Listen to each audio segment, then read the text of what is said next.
Chris Watts' second mistress breaks silence 8 years after his arrest, recalls being scared of him. Chris Watts' secret second mistress, Amanda McMahon, candidly opened up about her relationship with the killer 8 years after he was arrested for murdering his pregnant wife, Shanann Watts, and their 2 young daughters in August 2018. McMahon told the Daily Mail that she met Chris, 41, on Tinder when she was going through a divorce. The pair communicated for a few weeks before they agreed to meet in person at a Chick-fil-A parking lot. McMahon said that Chris told her he was separated from his children's mother, and even claimed she was using the kids against him in a bitter custody dispute. Wet boots ruining your mornings? This silent, fanless dryer gently dries boots, shoes, and gloves overnight while helping reduce damp odors, so your gear is ready when you are. Want to get the best verified deal and see full details? Visit grabdeal.us/4 right now.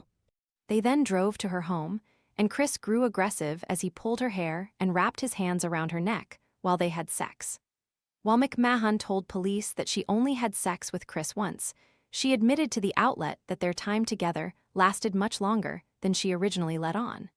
She claimed that they saw each other for several months and that their relationship began around April or May 2017.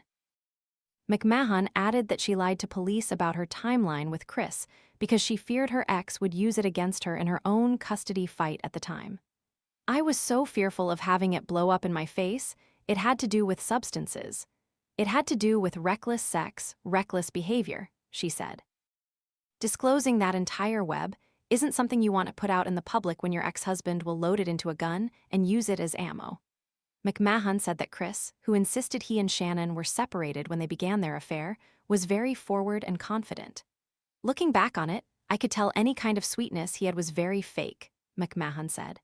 "I won't say forced, because he was able to turn on the charm for anything he needed, but something about him felt off." While recalling their first time being intimate, McMahon said she watched an animalistic fury come over Chris. "He just didn't look the same in his eyes," she said. "In the snap of a finger, he went from normal to crazy, like brutal, almost." McMahon also recalled being worried that Chris would hurt her. "I remember just kind of being scared to really say anything," she said. "It happened way too fast, and it threw me off." Despite her fears, McMahon and Chris began a relationship in which they would drift in and out of each other's lives. Another bombshell McMahon revealed in the interview were her claims that Chris occasionally contacted her asking for her prescription opioids. "I had my own prescription that he would essentially beg for things out of," she claimed. "It seemed he wanted to get away from something or numb himself. And honestly, I was trying to forget things too, so I understood where he was coming from." McMahon insisted that she and Chris never did drugs together, nor did she witness his drug use. She went on to share that Chris would often speak poorly about Shanann and would call her a F***ing psycho and a gold digger. He would say the most awful things, talking her down and making her seem like a horrible, unstable person, saying he wished she'd work and complain that he had to support her, she claimed. McMahon added that Chris made it clear he did not like his wife. As time went on, McMahon grew tired of Chris and lost interest in hearing about his marriage issues and his requests for her opioids. The pair stopped seeing each other in March 2018, and Chris killed Shanann and their daughters 5 months later in August 2018. During his trial, prosecutors claimed Chris killed his family after he started an affair with his co-worker Nicole Kessinger weeks earlier.